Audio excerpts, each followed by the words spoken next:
나의 슬픔을부터 나눠보겠습니다. 이 친구의 글은 첫 문장이 가장 인상적이었습니다. 4학년 신은성 학생.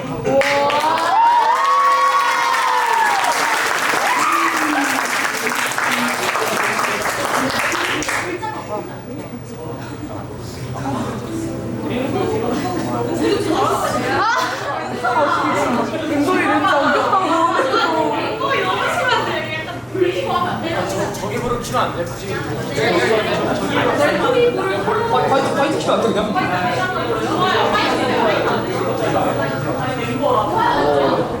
오케이, 갑시다.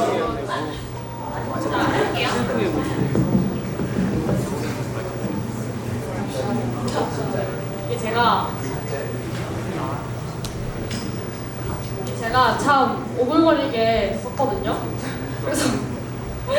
그래서 네, 들어주세요.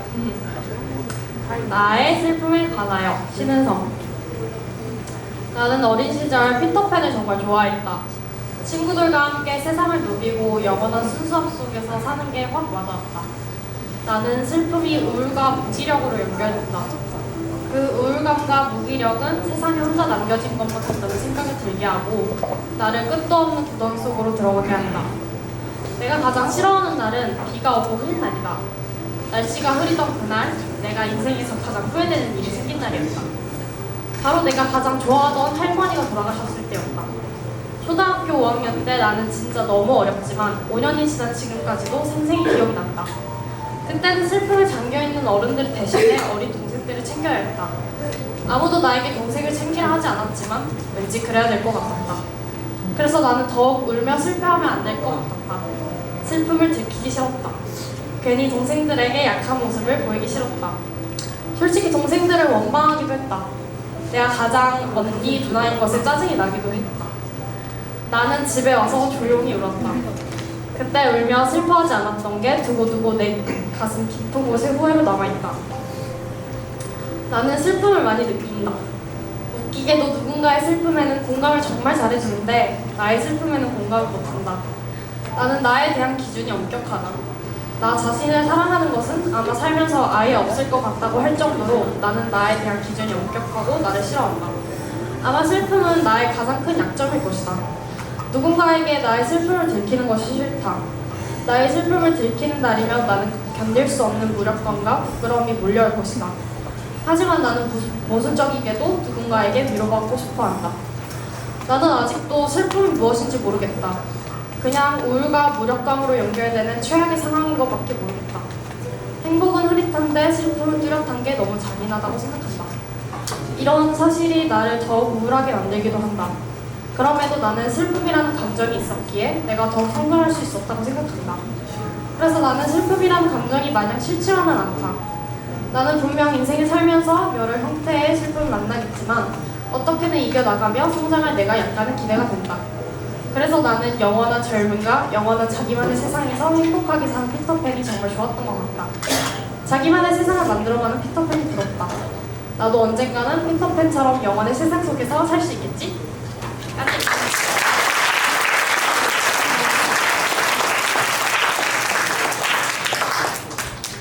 네, 다음 글은요 선생님입니다. 이번에 학교에 처음 오셔서 첫 번째 진행을 마쳤는데 어떠셨는지 모르겠습니다. 김계림 쌤.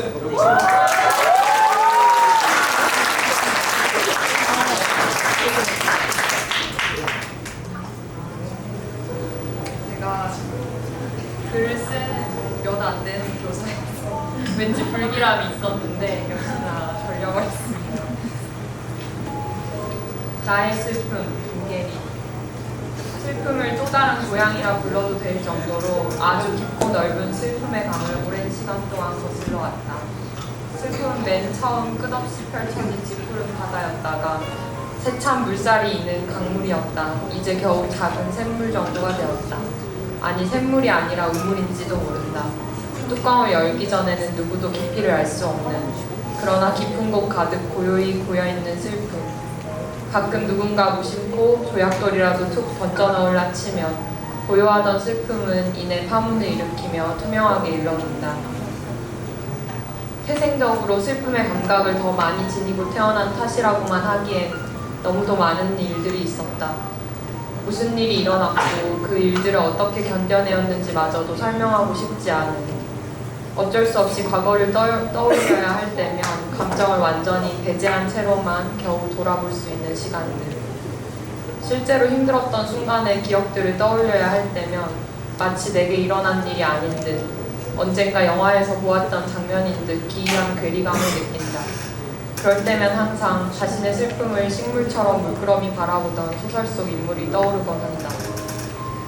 나의 상처를 목격하고 기억하는 사람들이 없는 이곳에서 마치 아무 일도 없었던 것처럼 평온하고 행복하게 지내지만 모든 고통은 어떤 식으로든 보이지 않는 상흔을 남긴다. 그 모든 일들을 겪기 전에 나로는 돌아갈 수는 없다.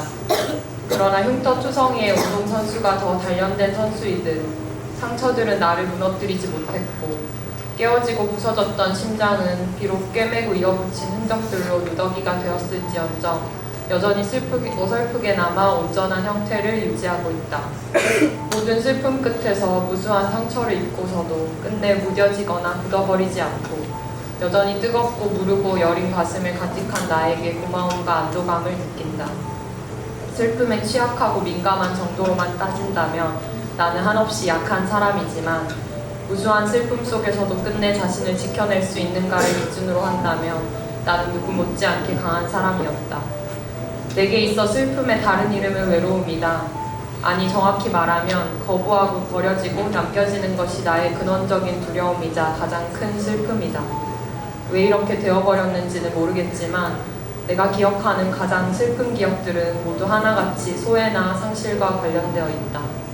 누군가 나로부터 떠나갈 때, 소중한 누군가를 잃게 될 때, 사랑하고 의지했던 이가 등을 돌릴 때 그것이 어떤 형태이든 나는 어김없이 큰 상처를 입고, 그럴 때면 우물 속 슬픔은 미미즈처럼 덤남하여 강으로 바다로 되돌아가곤 한다.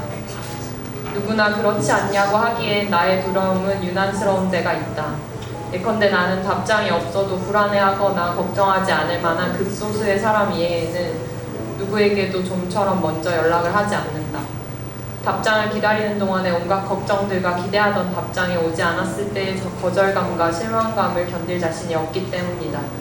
그리고 마음 편히 연락을 하다가도 상대가 집중하지 못하거나 대화를 끝내고 싶어하는 기색이 조금이라도 느껴지면 얼른 선수를 쳐버린다. 부담을 주는 존재, 거부당하거나 남겨지는 존재가 되고 싶지 않아서이다. 그뿐만이 아니다. 아주 이상하게 들리겠지만 나는 마음의 방비 없이 남겨지지 않기 위해 항상 그 누구에게든 버림받을 각오를 하고 있다.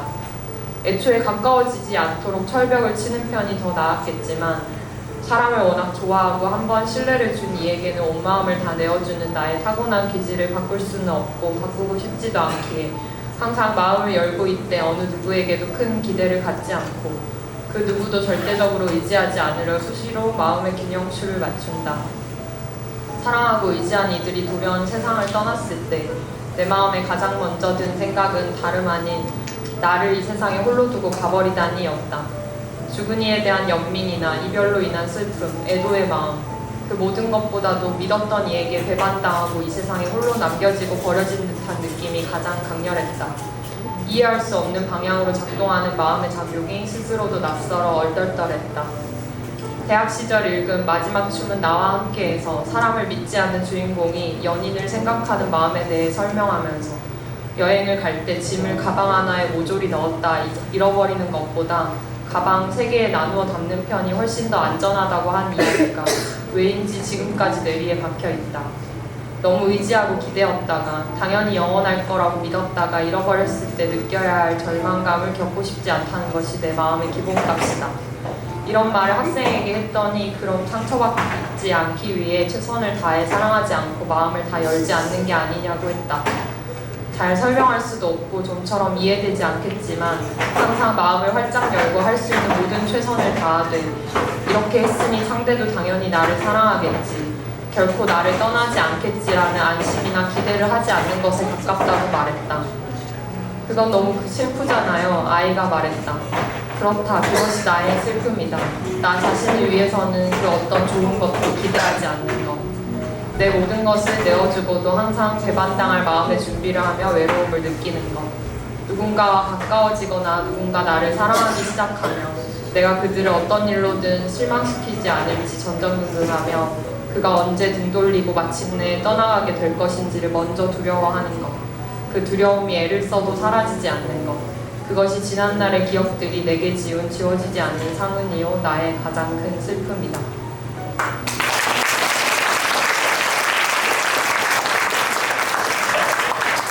네. 글 주시면 됩니다. 다음은 학생인데요. 요즘 그죠? 참 재밌는 친구더라고요. 생각보다 글을 읽지 않을 줄 알았는데 1학년 김건영 학생.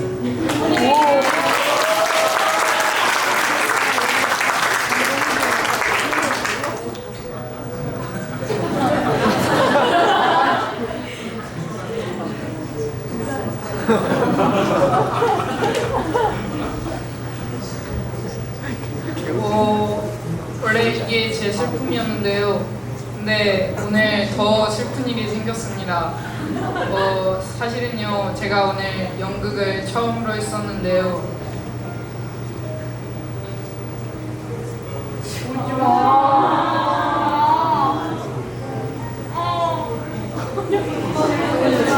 제가 언니를 평소에 굉장히 싫어해요. 그런데 오늘 부모님께서 오시지를 못했어요.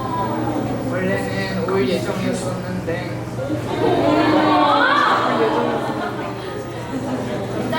언니가 아파가지고 엄마가 병원을 같이 데려다 주기 위해서 못 오셨어요. 오늘은 저에게 제일 슬픈 날이지 않을까 합니다.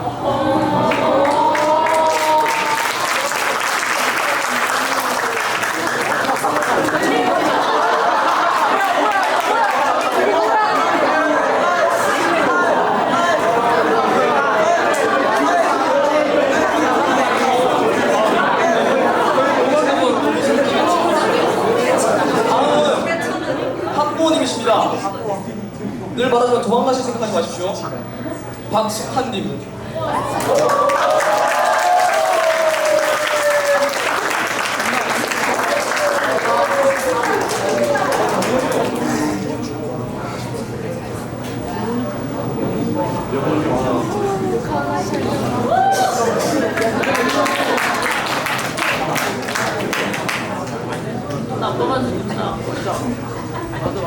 일단 앞에 멘쌤이 너무 진지하게 정중하게 말씀해 주셔가지고 사실은 각자의 감정에 정중은 없을 거라고 생각합니다. 제가 이 말씀을 드리는 거는 제 글이 한없이 가볍기 때문에 네, 읽겠습니다. 최대한 이 떨리는 목소리가 서러움에 의한 떨림이라고 이해해 주셔서 감사하겠습니다. 지극히 사적인 계절의 서러움. 몇 해 전 예능 프로그램에서 배우 윤여정이 해변의 노을을 쭈그려 앉아 울면서 바라보던 장면이 기억난다. 딱히 노을과 관련된 일화가 있는 것도 아닌 그저 노을이 아름다워서 슬프단다. 나도 모르는 어느 순간 까닭없이 슬픔을 부는 것들이 생겼다. 누군가가 이유를 물어본다면 당황하거나 물색 없이 빈약한 답을 줄 수밖에 없다. 예전에 그러니까 지금보다 어렸을 때, 아니 젊었을 때는 계절은 그저 지나가는 시간, 잠깐 변하는 풍경이 지나지 않았다. 따뜻한 기운과 여기저기서 온갖 것들이 나 살아있음을 알리느라 정신없는 몸과 모든 것들을 집어삼킬 듯한 뜨거움과 짙고 짙어 깊이를 알 수 없는 여름, 이 두 계절을 보내고 나면 무어라 설명할 길 없는 서러운 계절이 온다. 가을이다. 훅 하고 변한 가을바람은 자신의 의지와 상관없이 몹시도 시린 바람이 된다. 그 바람이 자꾸 여미는 옷 사이로 들어와 여기저기 헤집는다. 헤집어진 것들은 정돈되지 못하고 두서없이 떠오르기 시작한다. 열매의 계절, 수확의 계절, 결실의 계절인 가을이 내게 없을 단어들로 꽉 차 불어오기 때문인가 보다. 시작이 떨립니다. 메말라 떨어져 있는 나무니까 앙상한 가지에 윤태하게 붙어있는 나뭇잎들이 보이기 시작하면 가을이 주는 서러움은 극에 달한다. 눕기 하나 없이 바스락거리며 바닥에 뒹굴거나 뭉쳐있는 나뭇잎들이 내 모습과 닮아서 되지 않을 것 같은 일들에 매달려 있는 모습이 나 같아서 그냥 지나칠 수가 없다. 조그마한 움직임에도 바스러지는 낙엽을 조심스레 주워들어보지만 그게 전부이다. 낙엽이 생기는 이유는 겨울을 잘 나기 위한 준비라고 한다. 습기와 더위로 나른함을 넘어 무기력한 여름을 잘 보내야 까닭없이 서러운 가을을 조금이라도 덜 느낄까 싶어 계획을 세운다. 낙엽처럼 생기었고 처진 모습이 아니길 바라며 동네 뒷산도 오르고 쌓이고만 있는 책들을 읽고 미루었던 독서 모임도 다시 꾸리고 상담 봉사활동도 더 많이 계획하고 있다. 쓰고 보니 조급하다. 윤여정의 슬픈 아름다움은 없고 성마르다. 나이가 많아지니 쓸데없이 아는 것도 많아진다. 아는 것이 많아지니 미리 걱정하는 것도 늘어난다. 섣부르게 단정짓고 다그친다. 조급함과 불안함이 계절마저 처리할 문제로 다가온다. 여유와 자유로움은 나이가 들면 자연스레 생기는 줄 알았다. 다가오는 계절은 건너뛰지도 않고 온다. 올해도 여지없이 올 가을이다. 비껴갈 수 없으니 맞이해야 한다. 여전히 싫을 것이고 여전히 낙엽은 질 것이다. 여전히 지나가는 바람에 지나치지 못하고 그 바람을 붙잡고 하염없이 서러움을 표할 것이고 무엇이 서러운지 몰라 몹시 난처할 것이다. 그럼에도 이번 가을바람 끝에 매달려오는 서러움들은 온 마음 다해 담아내고 싶다. 그저 아름다워서 슬픈 서러운 계절을 무심히 맞이해 보려 한다. 감사합니다.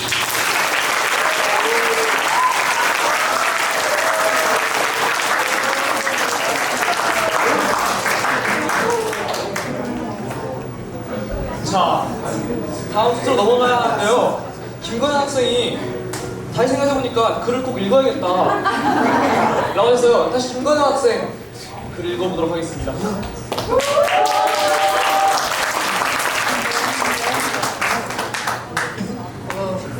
다시 읽겠습니다. 나의 슬픔에 대해 생각해보았다. 나는 슬펐다는 느낌을 주로 연애하는 연인들을 볼 때 느낀다. 나는 무엇이 부족하길래 연애를 못하는 것인가? 나는 지금 부족한 것이 없는데 나는 지금 연애를 못하는 것인가? 정말 궁금했다. 슬픔이 과하면 어떤 감정이 드는지 아는가? 맞다. 나는 연애하는 여인들을 세상에서 없애고 싶었다. 매년 솔로이다 보니 슬픈 감정은 복수심과 분노로 가득 찼다. 연애하고 싶다. 아니 하고 싶다. 이제는 나의 운명을 받아들여야 할까? 나는 무엇이 부족하여 연애를 못하고 연애하는 여인들은 무엇이 풍족하여 연애를 하느냐? 결혼을 바라지도 않았다. 나는 조금의 설렘과 부끄러움을 느끼고 싶었을 뿐이고 나는 나의 부족함을 느끼지 못했다. 사랑한다는 말을 듣고 싶었고 좋아한다는 세 글자면 인생의 가상 기분을 들 것 같았다. 나는 조금의 생각을 해보았다. 답은 내가 지금 부족한 것이 없다고 생각해서이다. 나는 너무나도 부족한 사람이라고 생각하면 나는 연인이 생길까? 나는 애인이 필요하다. 왜 애인이 필요할까? 생각해보니 나는 연애를 하고 싶은 이유를 생각해본 적이 없다. 그저 지하학교를 재학 중인 1학년 1번 김건영일 뿐인데 김건영이라서 연애를 하지 못하는 걸까? 내가 완벽하다고 생각하는 내 마인드가 문제인 것 같다. 나는 오늘도 연애를 하고 싶다. 연애의 설렘을 느끼고 싶고 연애의 행복함과 따뜻함을 느끼고 싶으며 누군가에게 사랑받는 감정을 느껴보고 싶다. 나의 슬픔은 연애를 못하는 것이다. 이것이 끝인데 마지막으로 제 남자친구를 찾습니다.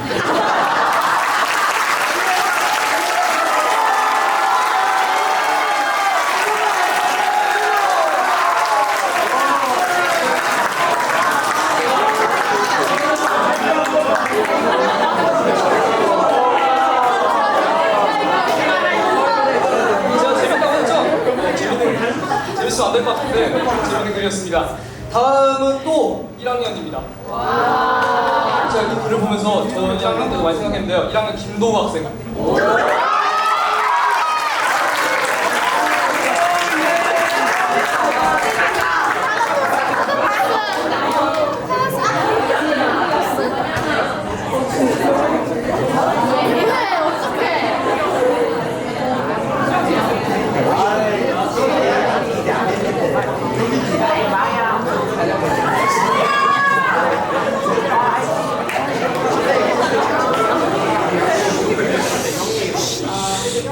봅니다. 나의 슬픔. 내가 이 에세이를 쓰고자 했을 때 한 고민이 생겼다. 슬픔이란 언제 느끼게 될까? 슬픔은 어떤 상황에 느낄 수 있을까? 외로울 때? 힘들 때? 내가 이 궁금증을 지금 이 글을 쓰기 시작할 때 했을 때까지 고민했었다. 하지만 가장 결론에 가까웠던 건 슬픔이란 한계를 초과해버렸을 때가 일어나는 감정이 아닐까? 라는 추측뿐이었다.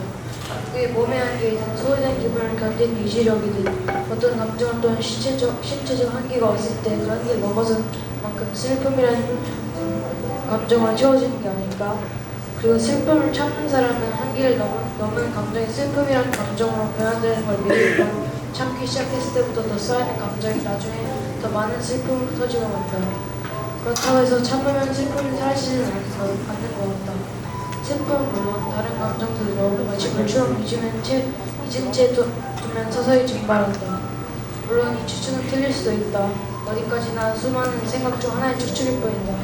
심지어 어떤 심리학자는 슬픔에 대해 모든 것을 알려줄 수도 있는데 그냥 내가 모르는 걸 수도 있다. 하지만 이 추측을 얼마 전에 내가 슬퍼했던 상황을 적용할 수 있을 것 같다. 친구가 칠판을 닦고 있었는데 이 닦은 칠판에 초크로 그린 자국이 있었다. 그리고 그 친구는 그 칠판에 낙서한 그 사람을 나라고 의심했다. 슬펐다. 그리고 그 순간 나는 갑자기 나를 의심한 그 친구의 한마디에 슬퍼졌다. 왜인지는 아직도 모르겠다. 그 순간 그 한마디 울기라도 할 거야? 라고 생각했다. 아직도 잘은 모르겠지만 내 추측은 적용해봤을 때 알 수 있을 것 같기도 하다. 나는 그 순간 불편함을 견딜 수 있는 한 도시를 넘어섰던 것 같다. 모든 걸 일어나고 지낼 수 있었던 집에서 벗어나 기숙사 생활에서 감추고 몇 시간을 보내야 했다. 그리고 이러한 상황들이 밑받침이 되었고 친구가 나에게 준 그 의심 시선이 컵을 흘러넘치게 한 마지막 방울이었던 것 같다. 이렇게 나한테 조종할 수 있는 있지만 다른 사람 마음 모르게 다른 사람에게 조종 못할 것 같다. 하지만 이게 나의 생각이다.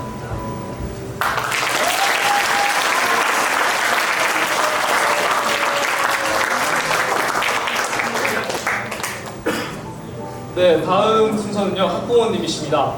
네, 지금 기분이 계시는지 모르겠다. 김주영님 안 계세요? 그럼 어진이가 나와서 어머니 걸 대신 읽어주십시오.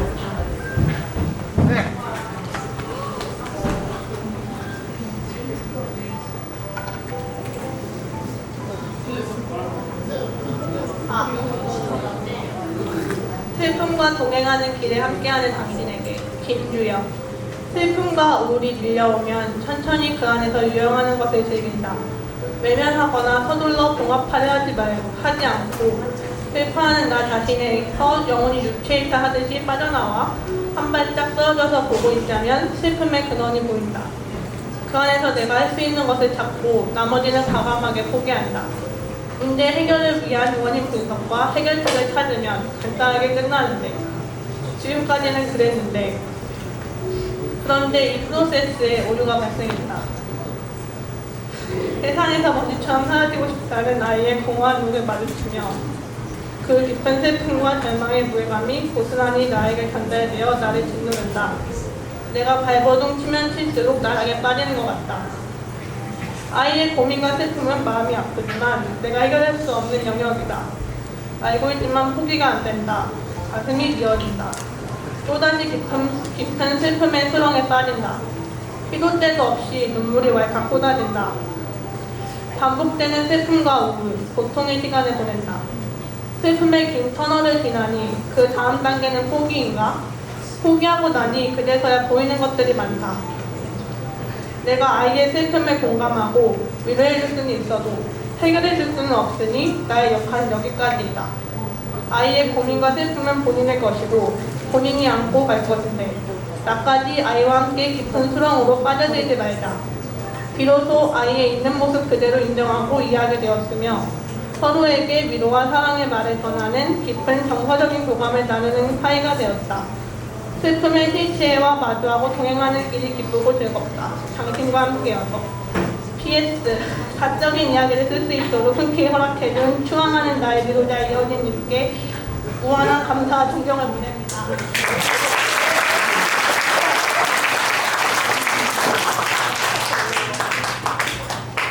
부모님과 자식의 관계에 대해서 생각할 수 있는 글이었던 것 같습니다. 우리 모두 부모님께 효도합시다.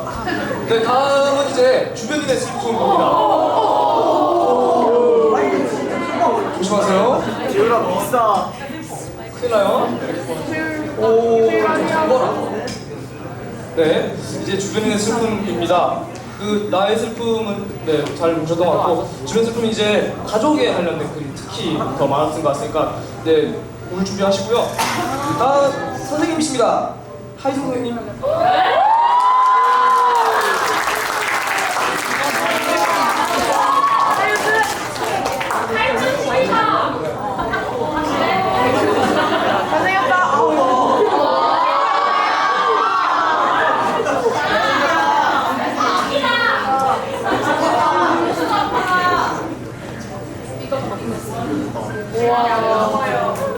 내가 죽어서 엄마 아빠는 슬프겠다.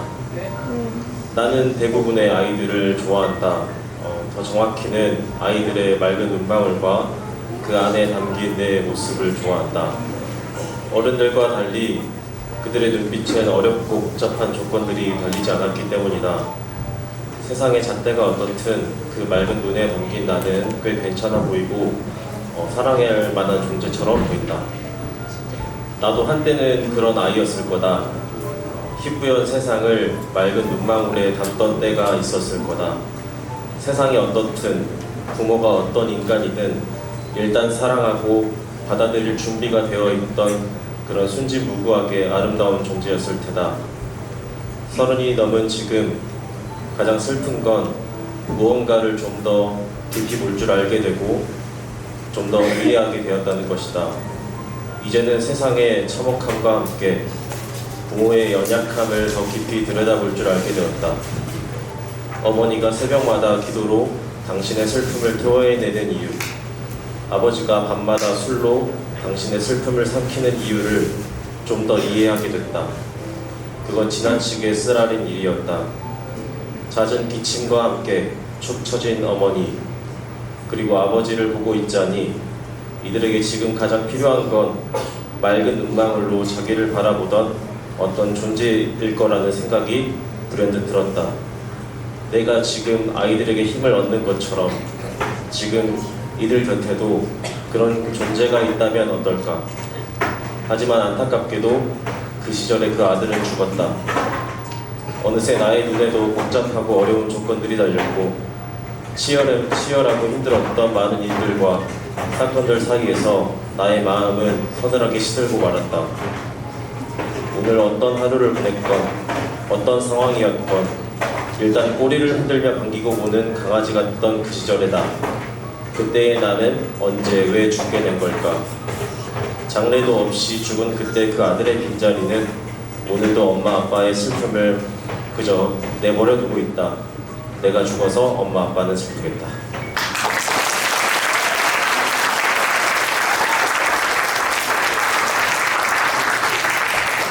네, 다음 글은 학부모님 글입니다. 이것도 가족에 대한 글이었던 것 같은데요. 안인수님 계십니까?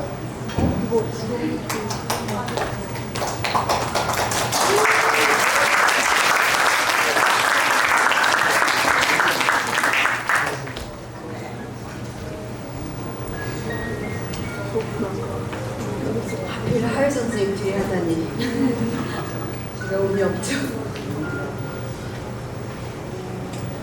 친정엄마, 내가 50평생 느껴본 슬픔에는 비교도 안 될 만큼 커다란 슬픔의 인생을 사셨던 친정엄마를 떠올려본다. 엄마가 태어나고 바로 아버지가 돌아가셨고 3살이 되던 해에 엄마마저 돌아가셨다고 한다. 엄마에게 남은 기억은 외할머니의 손수건에 묻어있던 빨간 핏자국이 기억의 전부라고 하신다. 아마도 젊은 나이에 병원으로 돌아가신 듯하다. 그 후로 엄마는 배다른 언니 집에서 키워졌다고 하신다. 터울이 있는 언니에게는 엄마와 같은 동갑의 딸이 있었고 외할머니가 죽기 전에 어린 딸을 위해 준비해뒀던 재산도 배다른 오빠 가족이 모두 탕진해버렸다고 한다. 하는 수 없이 엄마는 어릴 때부터 집안일을 도맡아서 하며 겨우겨우 초등학교만 졸업하셨다. 마음 둘 곳이 없었던 엄마는 어린 나이에 서울로 식모살이를 갔고 좀 더 커서는 공장에 다니며 아리따운 젊은 시절을 보낸다. 고향 친구네 집에 놀러온 엄마를 마음에 들어 하시면서 따뜻하게 대해준 나의 친할머니 때문에 노총각이던 아빠와 결혼을 하셨고 지금까지 고향을 떠나지 않고 살고 계신다.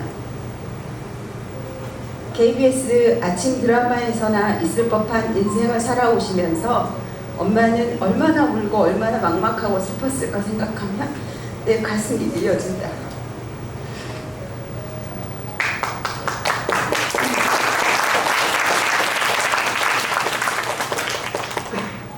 나는 지금도 엄마의 그 말이 슬프다. 부모가 자식에게 어떻게 해줘야 하는지 본인이 한 번도 받아본 적이 없어서 몰랐기 때문에 그저 잘해주는 것이 나인 줄 알더라고. 내가 크는 동안에는 몰랐던 이 사실을 엄마가 넋두리 하듯 말씀해 주시니 난 엄마도 나도 펑펑 울었다. 난 아직도 엄마의 슬픔을 10%도 채 이해하지 못하고 사는 것 같다. 늘 자녀를 위해 기도하면서 눈물 흘리는 친정엄마, 그 정성으로 내가 살고 있다고.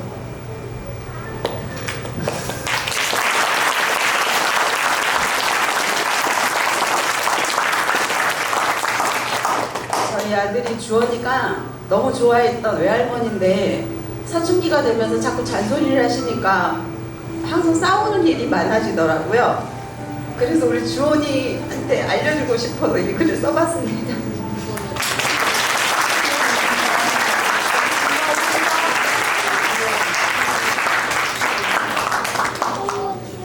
예. 자꾸 진행하게 해주시네요. 자, 네, 다음은 우리가 슬픔을 공부하는 슬픔이지 계속 그 슬픈 감정을 유지하기는 조금 힘들 것 같다는 생각이 들어서 약간 좀 가볍지 않습니다, 물론. 가볍다고 생각할 만한 글을 가져왔습니다. 아마 지금 앉아있는 학생 중에 이제 심화가 아니고요. 그 밑에 학생들 중에 이제 그 진학반을 고민하는 학생들이 있을 겁니다. 그랬을 때 진학반의 삶이 어떤지 재밌는 문답 형식으로 글을 써내신 학생이 있습니다. 최혜진 학생 눈물 닦으시고요. 나오셔서 글 읽어주시기 바랍니다.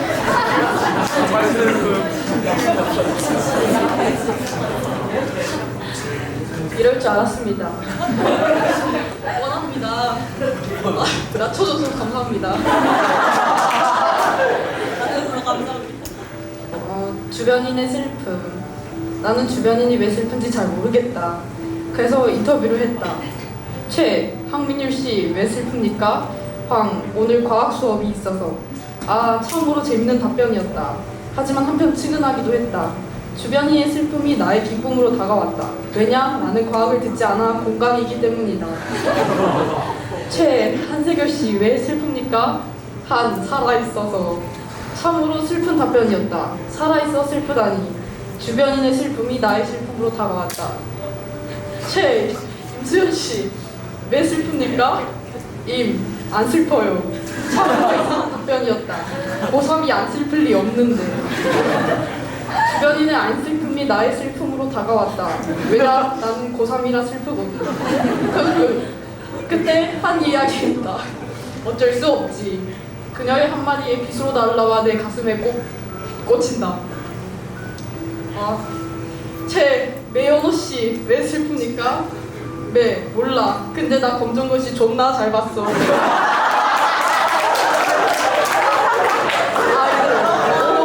몇 점인데? 매연호는 분명 영어 시험까지 아주 슬퍼 보였는데 점수 하나로 두 손을 하늘 위로 번쩍 들 정도로 신났다. 점수라는 것은 그런 것이다. 우리 진아빠는 점수가 잘 나오면 기쁘고 나오지 않으면 슬프다. 우리는 대안학교에서 시험도 안 치고 띵가띵가 놀지만 얼마 뒤면 육모 친다. 황씨는 그래서 슬프다. 임씨는 아마 커피 빨아서 안 슬프다. 나는 공부하기 싫어 슬프다.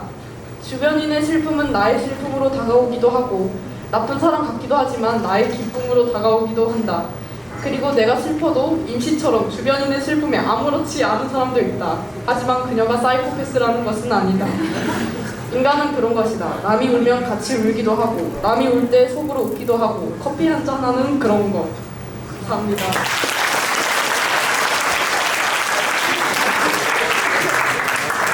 네, 진학반을 갈 생각하는 학생들은 고려를 한번 해봤으면 좋겠습니다. 네, 다음 학생입니다. 3학년 정현서 학생.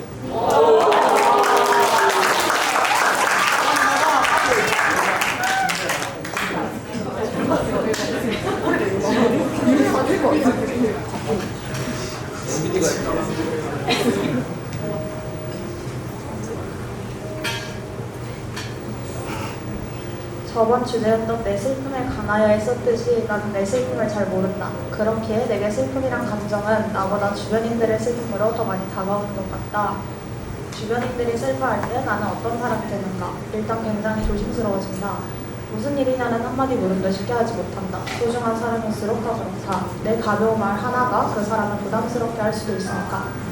나는 감정적이기보다는 이성적인 사람에 가깝다. 주변인에게 무슨 문제가 생겼을 때 감정적으로 공감을 해주는 것이 아니라 해결책을 찾아주고 싶어 한다.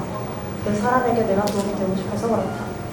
나에게 문제가 생기면 내가 듣고 싶은 건 공감보다는 해결책인 탓에 상대도 그렇지 않을까 하는 마음도 있다. 그런 나를 알고 있는 주변인들은 주로 현실적인 답변을 듣고 싶을 때 내게 털어놓는다. 하지만 나는 모든 문제를 해결할 수 있는 사람이 아니기 때문에 내가 도움이 되지 못할 때도 있다. 어느 순간 상대에게 괜찮을 거란 위로만 건네는 나를 보면 아직 나는 이 정도 사람이구나 싶다. 타인의 슬픔이라는 건 다루기 어렵다. 그게 생판 모르는 사람이 아니라 내가 아는 사람일수록 더 그렇다. 앞으로도 계속 보고 지낼 사이이기 때문에 내 말 한마디 한마디가 뼈큰 영향을 끼친다. 고려해야 할 것이 한두 가지가 아니다. 애초에 내가 아닌 다른 사람의 속마음이 어떤지 어떨 때 슬퍼하는지 알기는 쉽지 않다. 그렇지만 그 사람들도 완벽한 이해를 바라는 건 아니라 생각한다.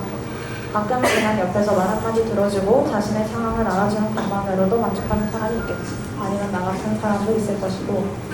사람은 다 다른 탓에 주변인의 슬픔이 항상 신기하다. 그 사람이 슬퍼하는 부분이 나와 다르구나 라는 것도 항상 느낀다. 세상은 다 다른 사람으로 차 있으므로 모두가 행복한 세상이라는 건 높은 확률로 어려울 거다. 다수가 있으면 그중 하나는 슬프기 마련이다. 그게 내 소중한 사람이 됐을 때 내가 그 슬픔을 달랠 수 있는 사람이 되길 바란다.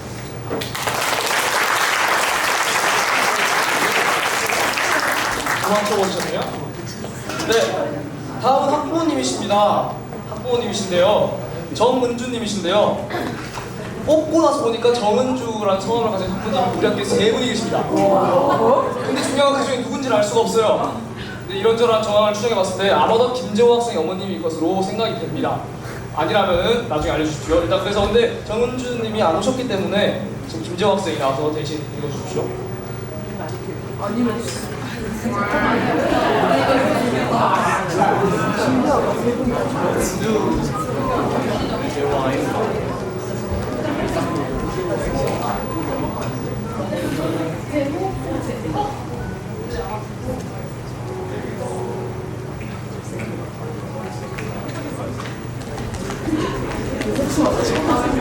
울어요?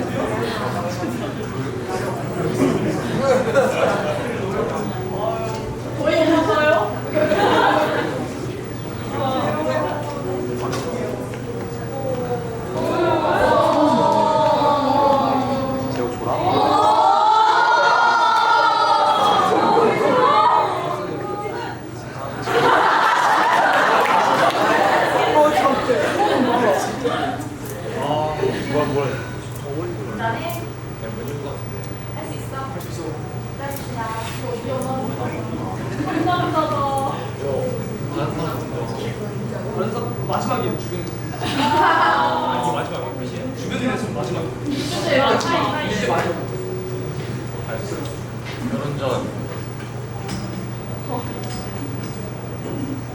결혼 전, 아니 정확히 엄마라는 직함을 달기 전, 나는 공포, 액션 영화도 잘 보고 그닥 예민하지 않은 무서움이 없었던 아이였다. 이상하게도 엄마라는 타이틀을 얻고 나서는 아픔, 고통, 상실, 슬픔의 분야에서 한없이 약해진다. 덕분에 못 보는 영화의 드라마가 많아졌다. 분명 허구임을 알고 분명 타인임을 알매도 그의 고통에 나에게 전해져와 가슴이 저릿하게 아파한다. 너무나 고통이다. 그래서 어떨 땐 외면하게 된다.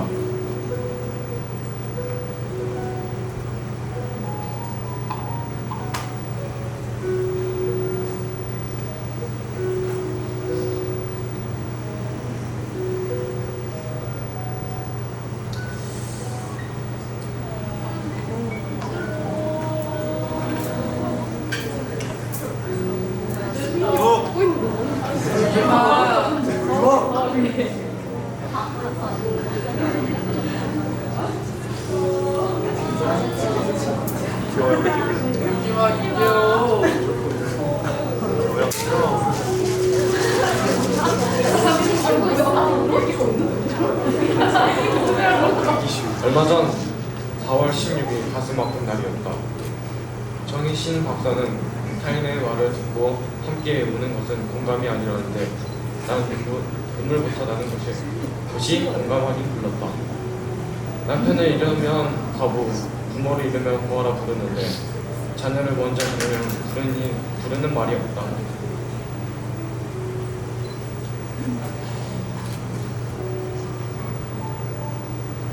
그만큼 가슴 아픈 일이 없기에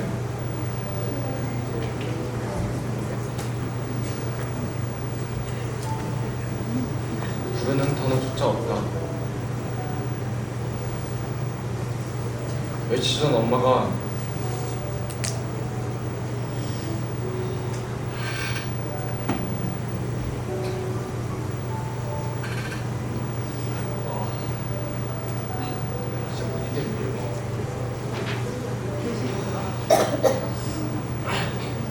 며칠 전 엄마가 나는 물론 지금도 행복하지만 20대가 가장 행복했어. 40대는 열심히 돈 버느라 너무 바빴고 50대는 너무 아팠고 60대는 너희들 다 결혼해서 아이들 데리고 우리 집에 올 때면 그게 너무 행복한 거야. 내가 너 손 하나 뻗지 않았는데 일이 성장해서 새끼까지 데려오다니. 그게 누구에게나 있을 수 있는 평범한 일일 수 있는데 외롭게 자라온 나에게는 특별해. 둘이 시작한 과정에서 손자들을 보며 숲을 이룬 것 같고 지경을 넓힌 것 같이 너무 감사하고 뿌듯해. 라는 말을 들었는데 말하는 이와 듣는 이가 모두 눈물이 났다. 엄마와 종종 통화하는 사이인데 몇 년 전 이런 대화를 나누었다. 매번 행복하게 살 수 없지만 엄마가 나의 엄마라서 행복하다고. 한 인간이 이 세상에 존재한다는 것은 부모가 존재한다는 것이다. 서로가 서로에게 사랑을 주고받는 힘으로 세상을 살아갈 근육이 생긴다. 둘이 서로에게 그런 기회가 강탈되는 일이 없기를 바랍니다.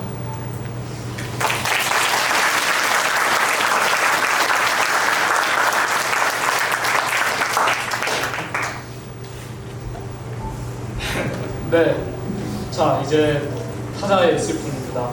정말 진행하기 힘들어지네요. 타자의 슬픔을 타자의 슬픔은 어쩌다 보니 다 학생입니다. 상황의 박정빈 학생.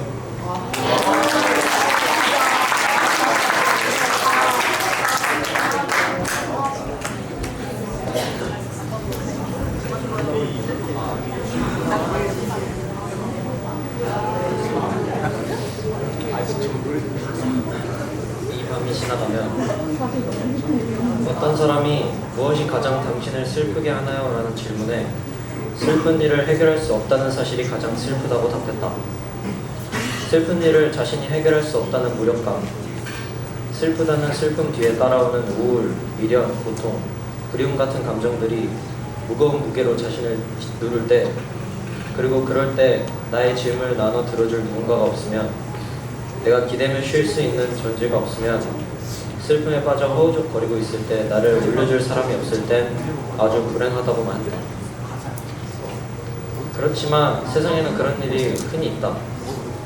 누군가에게 알리지 못하는 일, 그 일이 나만의 중요한 일일 수도, 그 일에 맞게 나를 위로해줄 존재가 없을 수도, 그럴 상황이 아닌지도 모른다. 나도 그런 일이 있었다. 슬픈 일을 해결하지도 못하고 그 일로 누군가에게 기대지도 못했던 때가 있었다. 그때 나는 슬픔의 날이 있으면 좋겠다고 생각했다. 불의 날, 지구의 날, 그런 날들이 있다. 슬픔의 날도 있었으면 좋겠다. 하루 동안 누군가 울고 있어도 이상하게 생각하지 않는 울기 위한 날, 슬픈 일을 생각해보면서 슬퍼하는 날, 슬픔의 날, 마음껏 펑펑 울어버리기 위한 날, 참아오던 슬픔을 터뜨릴 수 있고 그럴 수 있도록 도와주는 그런 아름다운 날. 함께 슬퍼하며 같이 주저앉을 수 있는 날. 하고 싶지 않은 것을 하지 않으며 슬퍼할 수 있는 날. 그리움의 그림자가 날 휘감도록 두고 원망이 나에게서 돋아나도록 두는 그런 날. 울고 있는 사람에게 왜 우십니까가 아니라 다가가서 같이 울어주는 그런 날. 설령 같이 울지만 그 이유가 다르다 해도 서로를 끌어안고 눈물을 흘리며 흐느끼며 흘러가는 그런 날. 바쁜 일상에 지쳐 미처 생각해보지 못한 내 상처를 천천히 보듬어보고 조심스레 위로해보는 그런 날. 잊었던 기억을 되찾아 모두 밤에 나와 하늘을 바라보는 그런 날. 그러다 어느 별을 보면서 혹은 달을 보면서 나를 되돌아보고 나를 응시하는 그런 날. 슬픔이라는 감정에 슬퍼하지 않을 수 있는 그런 날 말이다. 타인의 슬픔에 공감하면서 문득 타인이 아니게 될 수 있을 것 같다는 생각을 했다. 사소한 공감에, 사소한 위로에, 사소한 친절에 타인이 주변인이 나로 여겨질 수 있지 않을까 생각해봤다. 그래서 나에게 위로했다. 괜찮아질 거야. 주변인에게 위로했다. 괜찮아질 거야. 타인에게 위로했다. 괜찮아질 거야. 이 밤이 지나가면.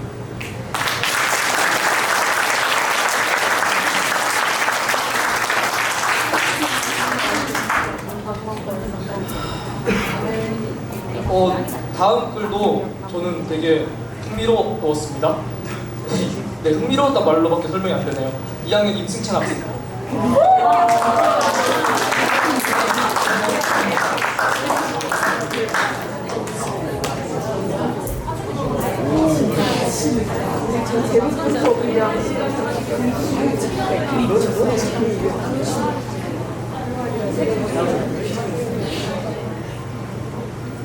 너가 웃고 있는 사이 누군가는 죽음을 예심한다. 자살에 관한 이야기를 해보고 싶다. 솔직히 자살에 대해 1도 모른다. 주변에 자살한 사람도 없다. 당연스럽게 내가 자살을 하지도 않았다. 그리고 모순되게 어쩌면 이어지는 맥락으로 우리는 아무렇지 않게 자살할래 라고 하며 웃곤 한다. 인간은 본능의 동물이라고들 한다. 그리고 그 본능은 우리가 생존하는 것에 의의를 둔다. 즉 우리는 본능대로 어쩔 수 없이 생존하고 싶어 한다. 자살한다는 것은 이런 본능을 위배하는 정도의 무언가가 필요하다. 슬픔이라는 감정이라면 가능하지 않을까? 우리나라에선 평균적으로 하루 36명이 자살한다. 그러니까 36명은 죽을 만큼 슬픈 건데 나한테는 너무 멀게 느껴진다. 속되게 표현하면 내 알 바 아닌 거고. 근데 참 이상한 것은 실제로는 죽지도 않은 문학 작품 속 주인공의 죽음은 그렇게도 슬프다는 것이다. 이 글을 쓰려고 재미있는 실험을 하나 했다. 나하고는 생판 모르는 사람 2명과 온라인으로 채팅을 한 것이다. 채팅에선 다짜고짜 죽고 싶다라고 하며 당장이라도 자살할 것처럼 연기를 냈다. 엄연히 말하면 두 사람은 아니다. 둘 중 하나는 챗GPT였으니까. 아무튼 인공지능의 말을 듣고 위로를 받지는 못했다. 자꾸 이름거리 사이트와 상담 전화번호를 알려주기만 했다. 거의 뭐 초등학교 때 자살 예방 교육 받는 느낌이었다. 마지막에 내가 이게 내 마지막 말이며 유서야 난 이만 사라질게 라고 하자 어쩐지 답을 내뱉는 속도가 조금 다급해진 것 같기도 했다. 두 번째 대상은 랜덤 채팅에서 만난 진짜 일반인이었다. 이 사람과의 채팅이 참 재밌었다. 어찌나 착한 사람이었는지 내가 자살하고 싶다고 한마디 하자 위로의 말을 우수수 쏟아냈다. 첫 마디는 잠깐 기다려보란다. 그러더니 인생에 덜 살아서 그렇다. 희망을 가져야 한다 등의 말을 했다. 나는 재미가 붙어서 더욱 부추겼다. 아무도 나를 좋아해주지 않는다고. 그러면서 슬쩍 너는 내가 좋냐고 물었다. 상대는 얼버무리며 사람마다 생각이 달라서 그런 거지 분명 너는 소중한 사람이라고 위로했다. 아 웃음이 나오면 안 되는데 아무튼 조금 고마웠다. 그래도 이런 사람이 있구나. 단편적이지만 자신하고는 전혀 상관없는 타인의 슬픔을 소중한 시간 써가면서 공감해주는 사람이 있긴 있구나 싶었다. 어쩌면 닮고 싶다는 생각도 했다. 그 후로도 몇 마디 주고받다가 그 사람이 정 힘들어져 일주일만 딱 더 살아보자는 생각으로 살라는 말을 하는 것으로 대화는 마감됐다. 나는 이 실험을 통해 뭘 얻고자 했던 것일까? 세상에 누군가는 죽는다. 그것도 슬퍼서 죽는다. 슬퍼서 죽기로 결심한다. 그리고 난 아무것도 할 수 없다. 눈물을 흘리는 것조차 하지 못한다. 그냥 이 상황에 대해서 무슨 감성이 있는 것은 아니다. 다만 어딘지 모르게 막연히 찝찝할 뿐이다. 그것을 미안함이라고 칭하는 것은 억지일까?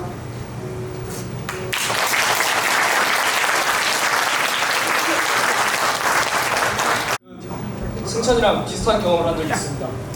제가 그런 걸 얘기한 적 아니었고요. 죽고 싶다는 사람이 있었는데 그 사람이 안 죽을 것 같은데 살리고 싶어서 되게 발버튼 쳤던 적이 있습니다. 그런 짓 하지 마십시오. 사실 정말 당하면 힘듭니다. 진짜 힘듭니다. 그거.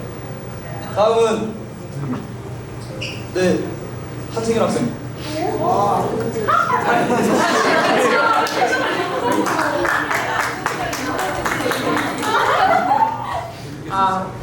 당황스럽고요.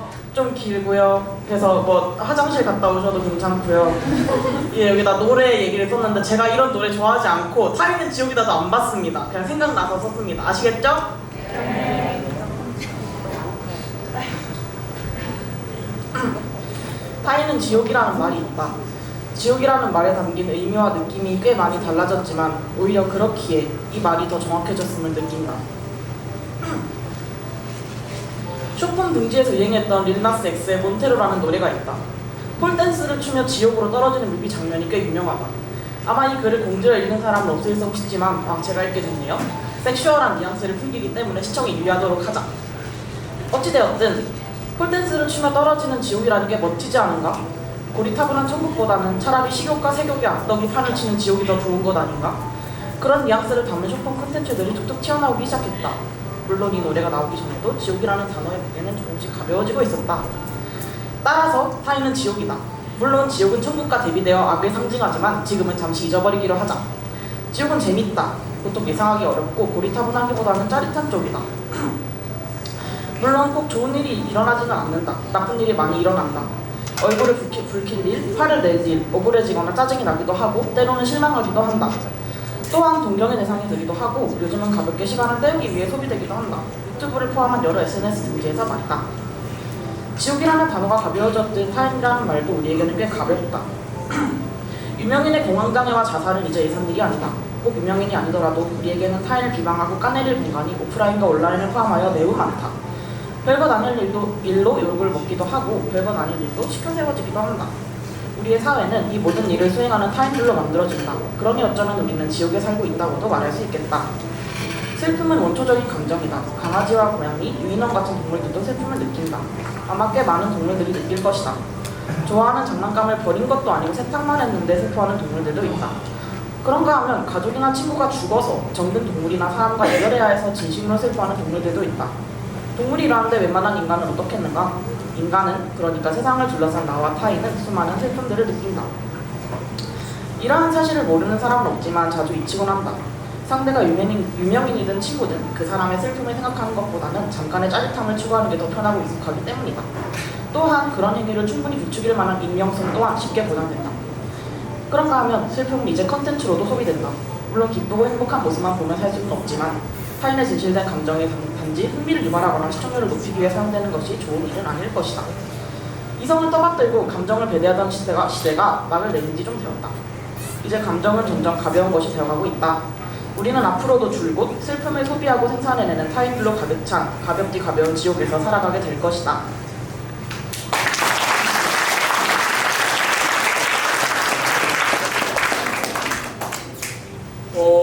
한승일 학생이 글을 읽으면서 내가 지금 슬픔을 공부하는 걸까 소비하는 걸까를 생각을 해보았습니다.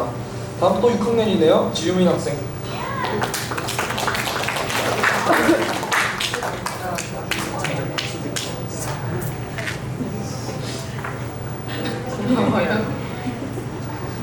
단단히 슬퍼보자. 지유민.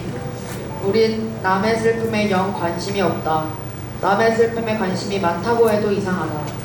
하지만 현재 2023년의 사회는 남의 슬픔에 관심이 없다는 수준을 넘어 모르는 타자의 슬픔을 배척하고 인정하지 않고 묵살하고 혐오한다.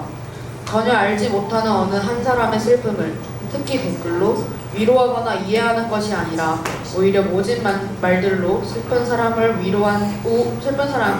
우울한 사람으로 변화시킨다. 제3자의 슬픔이 나에게 대체 어떤 악영향을 끼치기에 우린 전혀 상관도 없는 사람의 슬픔을 존중하지 않는 걸까? 남이 슬프다는 것을 위안으로 삼아 자기 자신의 우월함을 느끼는 것일까? 아니면 그저 무시하고 혐오할 대상이 필요한 걸까? 나는 우리의 사회 구조가 타자의 슬픔을 무시하고 깔볼 대상으로 변모시키는 것이라고 생각한다. 모두가 경쟁이 당연하다고, 경쟁이 맞다고 생각하는 이 사회 구조 속에 우린 슬픔마저 경쟁의 대상이 되어버렸다. 내가 남보다 덜 슬퍼서 감정을 소모하는 시간이 더 적은 게 더 유능한 것이고, 또 슬픔이 하나의 약점이 되었기에 그 슬픔을 가감없이 표현하는 사람에게 시기 질투를 느껴 존중과 공감, 이해 없이 그저 공격하고 물어뜯기 바쁘다. 그리고 삶의 의미를 찾을 시간도 없는 사회에서 살아남으려니 가장 쉬운 해소 방법이 생각 없이 무언가를 혐오하는 것에 타자의 슬픔도 포함돼버린 것이다. 오히려 남의 슬픔을 무시하는 건 그 누구에게도 피해가지 않으니 괜찮은 방법이다. 하지만 이렇게 남의 슬픔을 욕하고 깎아내리고 혐오하는 것은 그러는 나에게도 그 슬픔을 가진 사람에게도 최악의 상황을 만든다. 이러한 상황을 이겨내려면 전면적인 사회 구조 변화가 필요하다. 극단적 개인주의가 아닌 나를 먼저로, 그 다음은 너, 그 다음 우리를 자연스럽게 사랑할 수 있는 사회가 만들어져야만 우리의 슬픔은 존중받을 수 있다. 슬픔은 당연하며 슬픔을 존중받아야 할 자연적인 감정이며 상태이다. 우리 모두 당당히 슬퍼보자.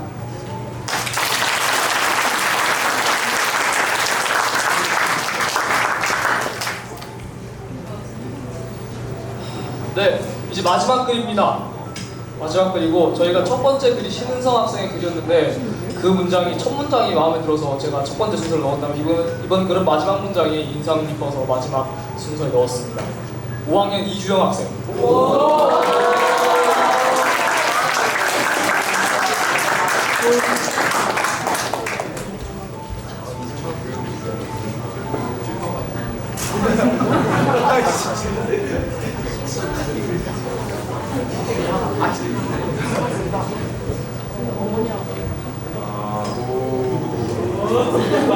근데 이게 좀 상당히 좀 논리적으로 모순이 좀 있어서요.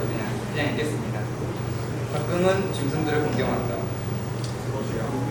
타인의 슬픔에 공경하지 못하는 사람이 많다. 타인의 슬픔보다는 나의 이익이 걱정되고 나를 변호하는 것에 힘을 들인다. 타인의 슬픔을 자신 또한 겪어보았다면서 위로를 가장한 무시가 너무나 자연스럽게 돌아다니고 있다. 슬픔을 슬픔으로 받아들이지 못하고 기쁨을 기쁨으로 받아들이지 못하는 일은 언제부터였을까? 인간답다는 것은 무엇인가? 나는 모르겠다.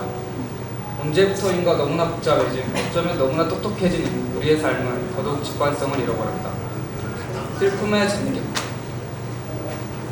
슬픔에 잠겨있는 사람을 보면 이유가 궁금해지고 이유의 타당성에 따라 추후 나의 행동이 결정된다. 그에게 비난의 벌을 줄지 위로의 상을 줄지는 그가 빠져있는 슬픔에 무게와는 상관이 없다. 나는 그의 위에 서서 마치 정의로운 심판자가 된 것 마냥 그를 판단한다. 아마도 그가 불합리한 이유로 슬퍼하고 있다면 벌을 내릴 생각인가 보다. 그렇지만 슬픔에 빠져 행복을 보지 못하는 것보다 더한 벌이 어디 있겠나. 그에게 위로를 전한다. 위로를 받기란 어려워졌고 위로를 요구하기도 어려운 일이 되었다. 타인의 슬픔에 눈을 돌리기보다 내일의 학업, 직장이 걱정된다. 나는 어렸을 때부터 짐승과 다르다는 것을 알게 하고 짐승답다는 말을 욕으로 듣게 교육받았다. 하지만 여전히 우리의 어떤 점이 짐승보다 우월한지 난 잘 알지 못하겠다. 한 번이라도 그들보다 솔직했던 적이 있었는지, 한 번이라도 그들보다 삶을 직관적으로 보았는지, 그들이 왜 삶을 그토록 단순하게 사는지 생각이라도 해보지 못할 것이 분명하다. 지금까지 너무 외롭게나 살아오지 않았다.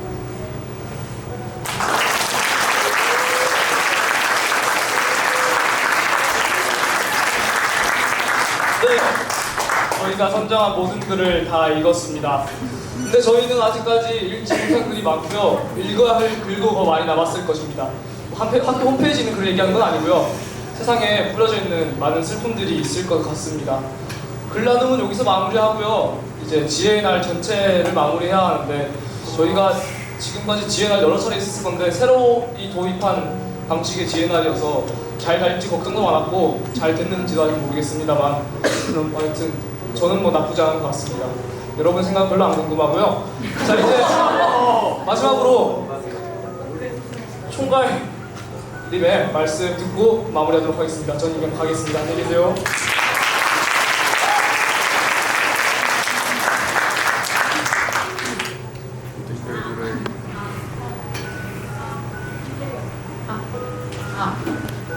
네. 다시 한번 인사드리겠습니다. 안녕하세요. 저는 2023년 GNR 준비팀 총괄을 맡은 5학년 여면지입니다.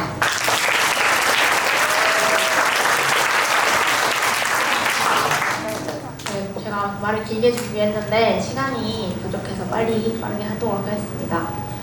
오늘 고대 미국 OED 푸스부터 슬픔에 관한 공연들, 그리고 현대미국 우리의 슬픔, 그리고 마지막으로 슬픔에 관한 글 나눔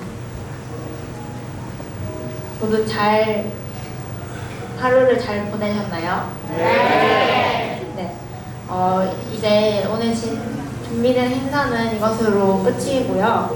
먼저 감사 인사를 할 분들이 좀 많아요. 오늘을 빛내려고 노력해준 우리 모드팀, 연극팀, 공연팀 친구들 모두 감사드리고요. 지금 GNR 준비팀을 다 합하면은 거의 전교생의 반절이 돼요. 그래서 그만큼의 많은 친구들이 안 그래도 바쁜 일정 속에서 최선을 다해서 준비를 해줘서 너무나 고맙습니다. 그리고 학생들, 학부모님들, 선생님들께서도 모두 3월부터 4월, 5월, 6월까지 슬픔에 대해서 고민하느라 이렇게 많이 힘드셨을 것 같아요. 많이 수고하셨고요. 네, 제가 사실 멋진 말으로 마무리를 하고 싶었는데 지금은 그냥 다 모르겠고 이 행사가 무사히 잘 끝난 것 같아서 너무 기쁩니다. 오늘이 어느 때보다 다양하고 많은 슬픔을 접한 날이었던 것 같은데 저는 하나도 슬프지가 않네요. 그래서 근데 슬픔을 우리가 공부한다고 해서 우리가 슬퍼야 하는 건 아니니까요. 우리는 계속 GNR 이전에도 오늘도 앞으로도 슬픔을 공부하는 슬픔을 가지고 살아갑시다.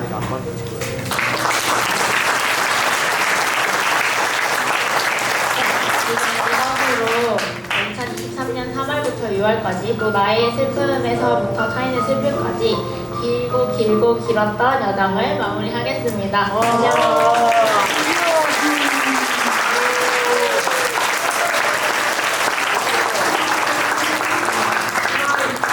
행사는 끝이 났지만 아직 우리의 하루는 끝이 나지 않았지요. 몇 가지 안내 사항이 좀 많은데요. 첫 번째, 힌트 주의. 힌트 주의 있나요?